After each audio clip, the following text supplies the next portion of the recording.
नमस्कार, चक्षुदृष्टि के इस खास कार्यक्रम में आपका बहुत बहुत स्वागत है। मैं हूँ राकेश अचल और आज के एपिसोड में मैं बात करूँगा एक ऐसी शख्सियत के बारे में जिसके बारे में पिछले 10 महीने से कहीं कोई चर्चा नहीं हो रही है।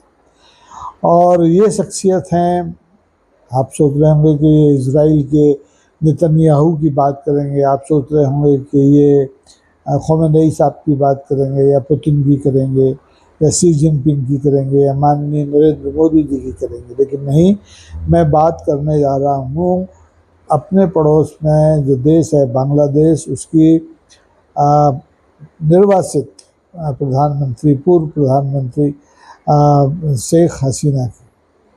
शेख हसीना पिछले 10 महीने से भारत में शरण लिए हुए हैं। अगस्त 2024 में बांग्लादेश में शेख हसीना का तख्ता पलट हुआ। राष्ट्रव्यापी आंदोलन के बाद जब उन्हें लगा कि इस देश में उनका जीवन सुरक्षित नहीं है, तो वो भाग करके भारत आ गई और भारत में उन्हें शरण दी। अब भारत में उनको धीरे धीरे रहते हुए 10 महीने होने को आए हैं। जून समाप्त होने को है, आधा जून हो गया है, अगस्त में 1 साल हो जाएगी। और बावजूद इसके कि शेख हसीना भारत में शरण लिए हुए हैं, बांग्लादेश की जो मौजूदा सरकार है, जो अंतरिम सरकार है मोहम्मद यूनुस की सरकार, वो उनका पीछा नहीं छोड़ रही है।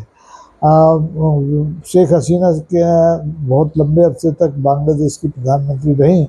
2008 में वो सत्ता में आई थी और 2008 से 2024 तक सत्ता में रही, तो एक बहुत लंबा कार्यकाल उनका रहा। लेकिन उनके खिलाफ जो असंतोष था और जो अंतर्राष्ट्रीय लॉबी थी और जो छात्र आंदोलन हुए, उनके पीछे कौन था, ये विश्लेषण अलग से होता है।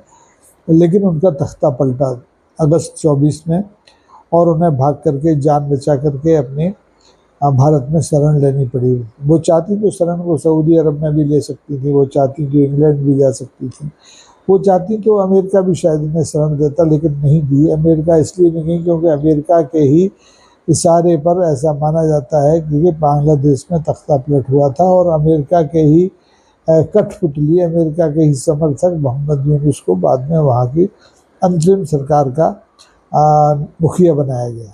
अब बांग्लादेश में हकीकत यह है कि शेख हसीना के खिलाफ 100 से ज़्यादा आपराधिक मामले चल रहे हैं और अभी तक पिछले 10 महीने में इन तमाम मामलों की सुनवाई के दौरान बांग्लादेश की अदालतें एक पर एक लगातार एक तरफा फैसले भी देती आ रही हैं और ये सिलसिला थमने का नाम नहीं ले रहा था। लेकिन अचानक अभी 1-2 दिन पहले ही जो बांग्लादेश में अंतर्राष्ट्रीय आपराधिक न्यायीकरण है, उसने एक नई व्यवस्था दी है। उसने कहा है कि शेख हसीना को अपनी दलीलें रखने के लिए एक न्याय मित्र मिलना चाहिए और इस विशेष अंतर्राष्ट्रीय आपराधिक न्यायाधिकरण के निर्देश पर बांग्लादेश के जो शीर्ष वकील हैं अमीनुल खान साहब को उनको तैनात किया गया है। अमीनुल साहब ऐसे हैं जैसे हमारे देश में तमाम बड़े वकील हैं, कपिल सिब्बल हैं और कई ऐसे नाम, एक नाम क्या लेना। तो अब अमीनुल अली खान साहब जो है बांग्लादेश की पूर्व प्रधानमंत्री शेख हसीना की ओर से दलीलें प्रस्तुत करेंगे। शेख हसीना का कहना यह है कि उनके खिलाफ जितने भी आपराधिक मामले दर्ज कराए गए हैं वो राजनीतिक प्रतिद्वंद्विता की वजह से कराए गए हैं, उन्हें परेशान करने के लिए कराए गए हैं। वहाँ जो शेख हसीना के परिजन रह गए हैं, जो उनके कुनवे के लोग रह गए हैं, उनके खिलाफ लगातार कार्रवाइयाँ हो रही हैं। बांग्लादेश की एसटीएफ उनके खिलाफ कार्रवाई कर रही है। लेकिन शेख हसीना चूँकि भारत आ गई तो न सिर्फ जेल जाने से बची बल्कि गिरफ्तारी से बची, जेल जाने से बची और उनके प्राणों की भी रक्षा हो गई है। अन्यथा 2024 में तो बांग्लादेश में ये माहौल था कि शेख हसीना को मौत के घाट उतार कर ही सत्ता परिवर्तन होता। लेकिन समझदारी की शेख हसीना ने, भारत आ गई और भारत ने भी दरियादिली दिखाई। वैदेशिक मामलों में भारत की अगर कोई एकमात्र कामयाबी पिछले 10-11 साल की या समझदारी की कोई फैसला अगर कोई माना जाए तो यही है कि उसने शेख हसीना को अपने यहाँ शरण दी। अन्यथा कूटनीतिक और वैदेशिक राजनीतिक मामलों में भारत हमेशा पिटता रहा है, चाहे पाकिस्तान का मामला हो, चाहे नेपाल का मामला हो, चाहे म्यांमार का मामला हो, चाहे श्रीलंका का मामला हो।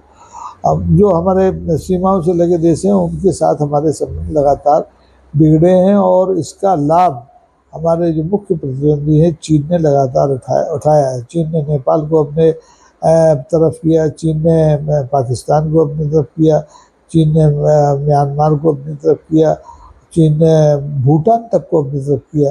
तो ऐसे में केवल बांग्लादेश बचा जहाँ पर कि अमेरिका समर्थक मोहम्मद यूनुस अंतरिम सरकार पिछले 10 महीने से चला रहे हैं। लेकिन किसी भी देश में अंतरिम सरकारें बहुत लंबे अरसे तक नहीं चलती, क्यों चल भी नहीं सकती, क्योंकि वो जनता की जो उम्मीदें हैं उन पर खरी नहीं उतरती और उनके पास उतने अधिकार भी नहीं होते। तो इसलिए अब बांग्लादेश में नए चुनावों की मांग भी एक तरफ जो तेज़ी से पकड़ रही है, और दूसरी तरफ मोहम्मद यूनुस हैं जो शेख हसीना के विरोधी हैं, उनकी कोशिश है कि लगातार कैसे भी जो 100 से अधिक मुकदमे शेख हसीना के खिलाफ दर्ज हैं बांग्लादेश के अलग अलग थानों में और जो अदालतों में सुनवाई पर हो रही है, उनको स्पीड अप किया जाए, उन पर जल्दी जल्दी फैसले कराए जाएं और शेख हसीना को इस लायक कर दिया जाए कि वो देश में या तो प्रवेश न कर पाएँ, और अगर प्रवेश करें तो उन्हें सीधे फांसी के फंदे पर झुला दिया जाए।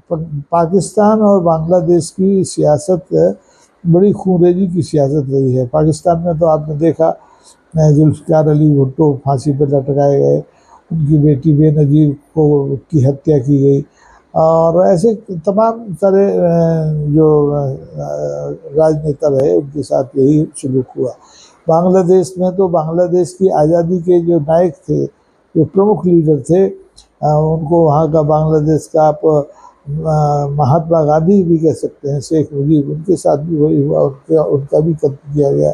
और अब बारी शेख हसीना की थी, लेकिन शेख हसीना के दिन अभी आए नहीं हैं। ऊपर वाले ने उनको लंबी ज़िंदगी दी है और इसीलिए वो भारत की शरणागत होकर के यहाँ बाकायदा पिछले 10 महीने से निर्वासित जीवन बिता रही हैं। भारत उनके लिए एक दूसरे घर की तरह है, और भारत सरकार उनका लगातार ख्याल रख रही है, उनकी सुरक्षा, उनका खान पान, सारी व्यवस्थाएं वो कर रही है, वो करना चाहिए। एक अच्छे पड़ोसी के नाते अगर कोई महिला संकट में है, सार्वजनिक जीवन की महिला संकट में है, तो उसका साथ देना, उसे सुरक्षा देना अच्छी बात है। मैं इसका समर्थन करता हूँ। मोदी सरकार का इकलौता यही एक फैसला है जिसका मैं समर्थन करता हूँ, क्योंकि इस तरह की नीति अगर हमारे भारत की सरकार ईरान पर हमले के मामले में, इजराइल ईरान युद्ध के मामले में अपनाती, इजराइल गाजा के पर हमले के मामले में अपनाती, तो मुझे खुशी होती, क्योंकि भारत की नीति, भारत की परंपरा, भारत की संस्कृति, भारत के मूल्य शरणागत को सुरक्षा देने की है। भगवान राम, जिसकी कि भारतीय जनता पार्टी बहुत आराधना करती है, राजनीति का उसका मूल मंत्र राम है, उन्होंने भी शरणागत को भी अपने प्राणों से ज़्यादा माना है। जब विभीषण आए तो विभीषण को उन्होंने शरण दी। विभीषण के बाद रावण के दरबार के जो और 2 दूत थे, उनको जब वहाँ से निर्वासित किया गया तो उन्हें भी शरण दी। तो हमारे यहाँ शरण देने की एक लंबी परंपरा है। अब सवाल ये है कि जो हमारे शेख हसीना हैं, पूर्व प्रधानमंत्री बांग्लादेश की, जिनके कार्यकाल में एक तरफ तो आंतरिक असंतोष इतना बढ़ा कि तख्ता पलट हो गया, और दूसरी तरफ बांग्लादेश की जीडीपी इतनी बढ़ी कि वो भारत के आगे निकल गई थी।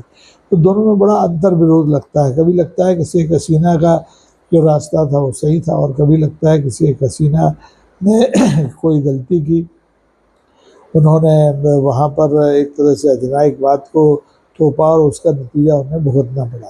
तो अधिनायकवाद किसी भी दुनिया में अब बहुत दिनों तक चलता नहीं है, क्योंकि गिनती के उंगलियों पर गिने चुने देश हैं जहाँ अधिनायकवाद चल रहा है, और अधिनायकवाद की बुनियाद जो होती है वो बड़ी घटिया किस्म की होती है। या तो उसमें नकली राष्ट्रवाद होता है उसमें, या उसमें नस्लवादी श्रेष्ठता होती है, जैसे इजराइल में आप देख रहे हैं, और या उसमें एक सनक होती है, जो सनक हिटलर में थी, जो मुसोलिनी में थी, तो बहुत से नेताओं में, मैं किस किस के नाम में।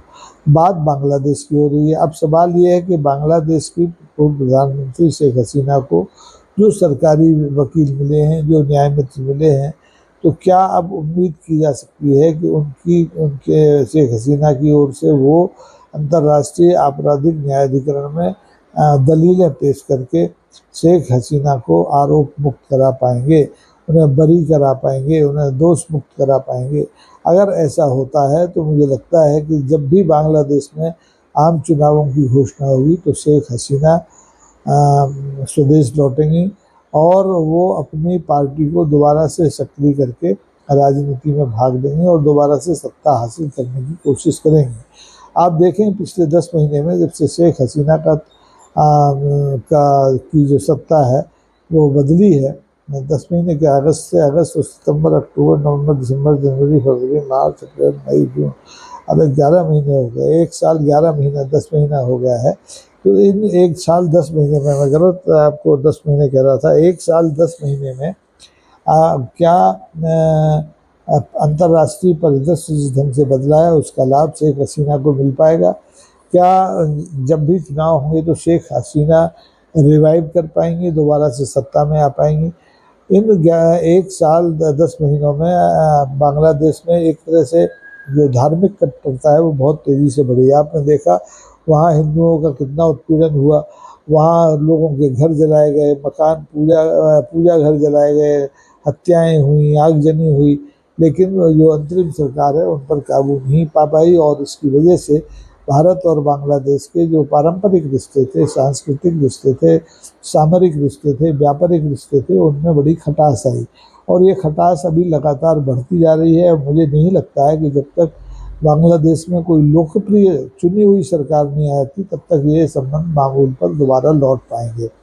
तो शेख हसीना के लिए एक शुभ संकेत है कि उन्हें अंतर्राष्ट्रीय आपराधिक न्यायाधिकरण ने न्यायमित्र को मुहैया कराया है जो उनकी तरफ से अब पक्ष रखेगा और जो वहाँ की बांग्लादेश की अदालतें, दूसरी अदालतें हैं, वो मनमाने ढंग से शेख हसीना के खिलाफ फैसले नहीं दे पाएंगी। देखिए ये तो जग जाहिर है कि जब कोई सत्ताच्युत होता है तो उसके खिलाफ दुर्भावनापूर्ण कार्रवाई होती है, मुकदमे दर्ज होते हैं, गिरफ्तारियाँ होती हैं। हिंदुस्तान में भी होता है। हिंदुस्तान में देखिए 11 साल से सत्तारूढ़ दल है और इस भाजपा है, इस 11 साल में भारतीय जनता पार्टी की सरकार ने अपने तमाम प्रतिनिधियों को निपटाया है, ईडी के माध्यम से निपटाया हो, चाहे सीआईडी के माध्यम से, सीबीआई के माध्यम से निपटाया हो, चाहे ईसी के माध्यम से निपटाया हो, चाहे इलेक्ट्रॉनिक वोटिंग मशीन के माध्यम से निपटाया है। ये एक स्वाभाविक प्रकृति होती है सत्ता की कि सत्ता अपने प्रतिद्वंदियों को फूटी आंख नहीं देखना चाहती, उसे सुहाता ही नहीं है।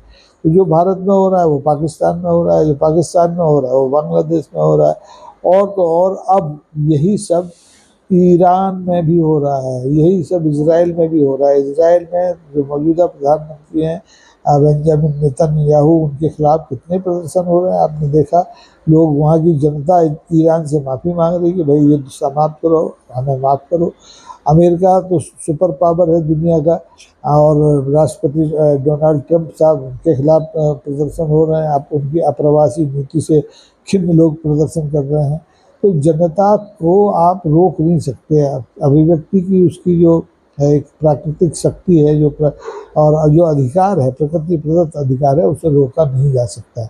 और जहाँ रोका जाता है वहाँ आप जानते हैं गदर होता है, तख्ता पलटता है। बांग्लादेश में भी शायद ऐसा कोई गलती शेख हसीना ने की होगी कि उनका तख्ता पलट दिया गया और अब दोबारा वो तख्त हासिल करने के लिए उन्हें एक तो लंबी न्यायिक प्रक्रिया से गुजरना है और दूसरे वहाँ की जो जनता है उसमें अपनी खोई हुई साख को दोबारा बहाल करना है। और ये तभी संभव है जब आम चुनाव की घोषणा हो, अंतर्राष्ट्रीय एजेंसियों के देखरेख में आम चुनाव हो और वहाँ शेख हसीना को पूरी सुरक्षा प्रदान हो और वो जाकर के वहाँ चुनाव में हिस्सा ले पाएँ, तब तो बात बनेगी। अन्यथा मुझे लगता है कि शेख हसीना को अब शेष उम्र भारत में ही शरणागत के रूप में गुजारना पड़ेगी। और देखिए भारत में ये अकेला उदाहरण नहीं है। तिब्बत के मसले पर आप देखिए, हमारे यहाँ दलाई लामा साहब पूरी ज़िंदगी से यहाँ पे हैं। अब तिब्बत का मसला अंतर्राष्ट्रीय मसला कश्मीर की तरह नहीं बन पाया, लेकिन मसला तो मसला है। तो इस हिसाब से आप देखें कि भारत दुनिया का सबसे सुरक्षित शरण स्थल है। यहाँ जो लोग भाग कर आना चाहें वो आ सकते हैं, उन्हें शरण मिलेगी, जैसे शेख हसीना को मिली, लेखकों को भी मिली है। तस्रीन कौन है, बांग्लादेश की लेखिका तस्लीमा नसरीन, उनको शरण मिली हुई है। और जो चाहे सो शरण ले सकता है, क्योंकि शरण देना, शरणागत की रक्षा करना भारत की परंपरा है। तो अब देखते जाइए शेख हसीना के का मुस्तकबिल क्या है, उनका भविष्य क्या है, उनके साथ आने वाले दिनों में प्रकृति, कानून, उनके देश की जनता, उनके देश की अदालतें क्या व्यवहार करती हैं। आज के लिए बस इतना ही। आपको ये एपिसोड कैसा लगा ज़रूर बताइए, लाइक कीजिए, शेयर कीजिए, सब्सक्राइब कीजिए। सब्सक्रिप्शन से सिर्फ एक ही फ़ायदा है कि अब जो भी नया वीडियो बनता है वो आप तक पहुंच जाता है। अभी ये शैशव काल में है चक्षुदर्शी, इसके पास न संसाधन है न तकनीक है, सिर्फ मैं हूँ और आप हैं, तो ये सिलसिला चल रहा है। आज के लिए इतना ही। बहुत बहुत धन्यवाद। नमस्कार, जय हिंद।